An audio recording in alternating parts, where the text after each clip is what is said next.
Hi, my name's Kathleen Lisson. I'm a lymphatic massage therapist and I have a practice in San Diego, California, and I am going to share some tips on self-massage after liposuction.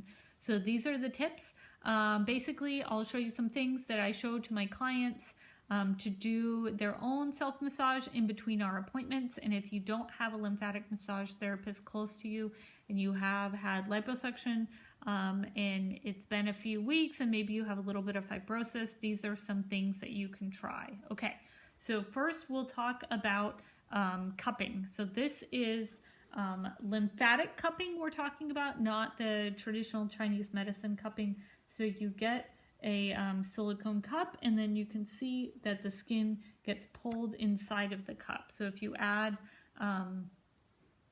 oil to your skin, lotion to your skin, you can use the suction feature of the cup and then either move it around or do some suction and release over the tough parts, the fibrotic parts.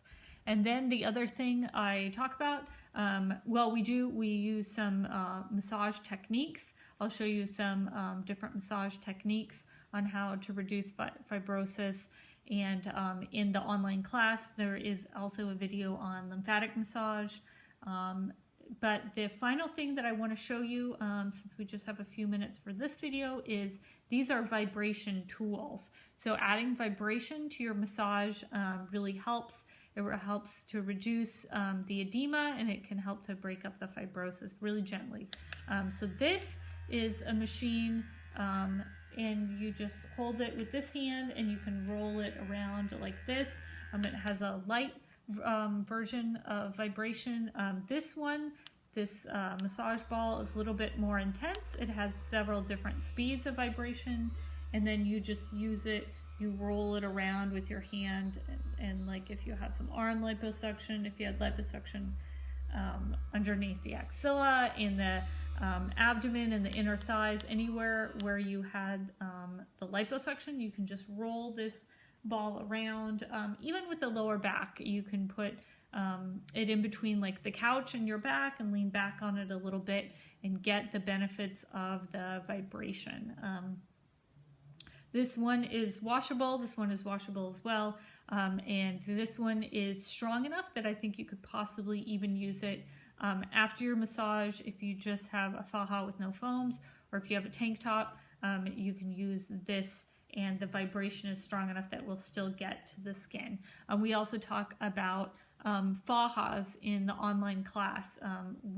How do you know if you have the right faja? And we talk about refill, swell hell, getting the swelling, and based on what time of the day you get swelling, we may have to look at getting you a smaller faja. And I cover a little bit about foams and different types of textured foams that I will use inside of a client's faja if they have fibrosis after liposuction. So all of these tips are in the online class.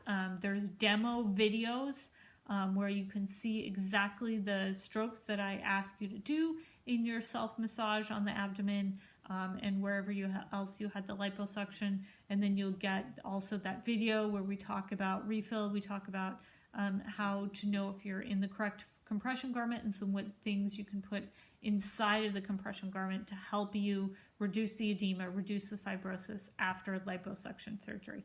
All right, have a good day.